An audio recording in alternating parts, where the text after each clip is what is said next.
နေ့မှာလူငယ်လေးတဦးဟာအဖိုးဖြစ်သူအနားကိုသွားပြီးဘဝတန်ဖိုးဆိုတာဘာလဲအဖိုးဆိုပြီးမေးလိုက်တယ်။ဒါနဲ့အဖိုးဖြစ်သူလည်းကြောက်တုံးတစ်တုံးကိုလူငယ်လက်ထဲထည့်ပေးလိုက်ပြီးကဲဒီကြောက်တုံးရဲ့တန်ဖိုးဟာဘယ်လောက်ရှိလဲဆိုတာသွားစုံစမ်းခဲ့ချေဒါပေမဲ့ရောင်းတော့မရောင်းခဲ့နဲ့နော်ဆိုပြီးမှာလိုက်တယ်။လူငယ်လည်းအဖိုးပေးလိုက်တဲ့ကြောက်တုံးကိုယူပြီးထွက်သွားလိုက်တယ်။လမ်းမှာလိမ္မော်သီးရောင်းတဲ့ဆိုင်တစ်ဆိုင်ကိုတွေ့တော့အထဲဝင်ပြီးကြောက်ရဲ့တန်ဖိုးကိုမေးလိုက်တယ်ဈေးသည်ကဒီကြောက်တုံးဆိုရင်လိမ္မော်သီး12လုံးတော့ရမယ်။ယူမှားလားဆိုပြီးဈေးဖြတ်လိုက်တယ်။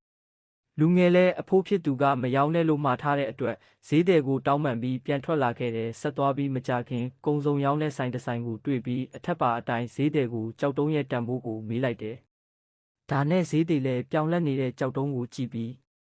ကြောက်တုံးပေးရင်အာလူတအိတ်ရမယ်ဆိုပြီးလူငယ်ကိုပြောလိုက်တယ်။လူငယ်လည်းမရောင်းသေးဘူးဆိုတဲ့အကြောင်းတောင်းပန်ပြောဆိုပြီးပြန်ထွက်လာခဲ့တယ်။ရှေ့နားမှာလက်ဝတ်ရတနာရောင်းဆိုင်တစ်ဆိုင်ကိုတွေ့ပြီးကြောက်တံပိုးကိုဝင်မေးလိုက်ပြန်တယ်။ဆိုင်ရှင်လည်းကြောက်တုံးကိုမှန်ပြီးလူနဲ့တစ်ချက်ကြည့်လိုက်ပြီး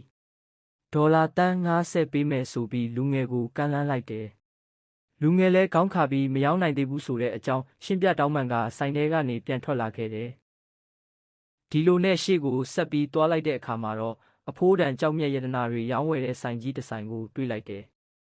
လူငယ်လည်းအလားတူပဲကြောက်ရတံမိုးကိုဝင်မေးလိုက်တဲ့ဆိုင်ပိုင်ရှင်ကအလင်းမီးနဲ့ထိုကြည့်တဲ့တောက်ပြောင်နေတဲ့ပထမကြီးကိုတွေ့တယ်ကြောက်တုံးပေးပက်လေကိုလှည့်ပတ်ကြည့်လိုက်တယ်ပြီးတော့ခါးကိုကိုင်းကကြောက်တုံးကိုတိတိချာချာစိုက်ကြည့်ရင်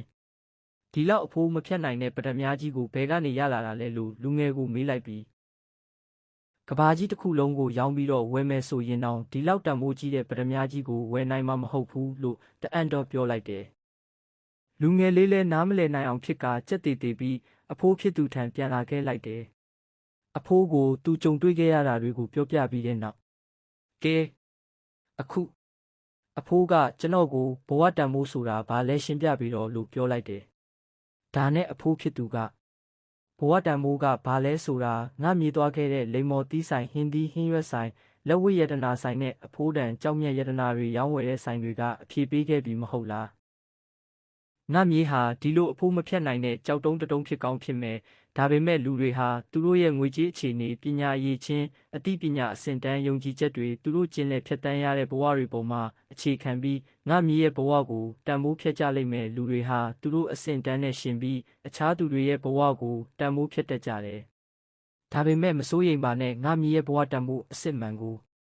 ထိုးထွင်းသိမြင်နိုင်တဲ့လူတွေကိုငါမြေးကျင်းတေပေါက်ရှာတွေ့မှာပါကိုလေးစားမှုရှိပါငါမြေးဟာငါမြေးပါပဲ